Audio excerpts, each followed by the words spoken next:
ঈদ স্পেশালে প্রথমেই দেখাবো আজকের কালেকশনে কি কি থাকছে। দেখুন 310RR, তার সাথে থাকছে আরসির কালেকশন। R15 এর স্টকটা একবার দেখুন, রয়্যানকোতে R15 এর স্টকটা একবার দেখুন। এরকম স্টক শুধুমাত্র রয়্যানকো ছাড়া আপনারা আগে কোথাও দেখেছেন কিনা কমেন্ট বক্সে অবশ্যই জানাবেন। তার সাথে থাকছে BMW 310RR আরসি। দেখুন NS এর নিউ মডেলের কালেকশন, N160 কালেকশন, FZ এর কালেকশন, অ্যাপাচির কালেকশন, এমটির কালেকশন, নিউ জেনারেশন ডিউকের কালেকশন, 390-র কালেকশন।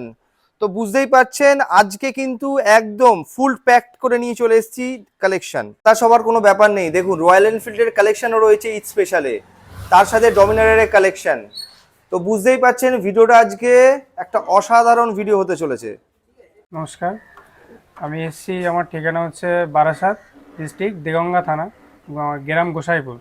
আমি কাল রাতে একটা ভিডিও দেখছিলাম, ভিডিও দেখতে দেখতে দাদাদের এই রয়্যানকোর একটা নাম্বারে ফোন করি।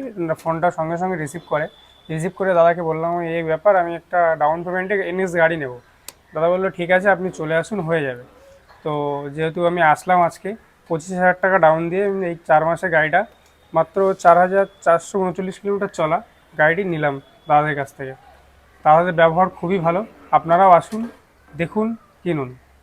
আমি সবাইকে বলবো বা আমি সাজেস্ট করব যে রয়্যানকোতে এসে ঘুরে যান। সব ধরনেরই বাইক পাবেন, সব ধরনের সব মডেলই বাইক পাবেন, সম্পূর্ণ ভালো এবং ভালো কন্ডিশন গাড়ি সব। আমার নাম শেখ মিরাজ, আমি বাটানগর থেকে এসেছি এখানে দাদার কাছে বাইক নিতে। তো দাদার ব্যবহার খুব ভালো লাগলো আমাদের। তো দাদার এখানে কালেকশানও হেভি হেভি কালেকশান আছে। তো এই গাড়িটা আমাকে 20,000 টাকায় দাদা ফাইন্যান্স করিয়ে দিয়েছে। তো অন্য অন্য অনেক শোরুমে গিয়েছিলাম আমরা, তো ওখানে কোনো জায়গায় আমার হয়নি। তো এখানে আসতে দাদা আমাকে খুব ভালোবেসে, খুব এতে ব্যবহারও খুব ভালো, আমাদেরকে এটা 20,000 টাকা ফাইন্যান্স করিয়ে দিয়েছে। তো এখানে বাইকের কালেকশানও বহুত আছে, ভালো বাইক আছে এখানে। তো আপনারা এসে দেখতে পারেন, নিউ কন্ডিশনের বাইক সব। আমার বন্ধুদেরকেও বলেছি রয়্যানকোতে একবার আসতে, এসে এখানে দেখতে, তাই সব বন্ধুদেরকে আমরা নিয়ে এসেছি এখানে, তারা এখানে বাইক চয়েস করছে সব। তো আপনারা নিন না নিন একবার এসে এখানে দেখে যান। আমি চাপড়া, কৃষ্ণনগর চাপড়া থেকে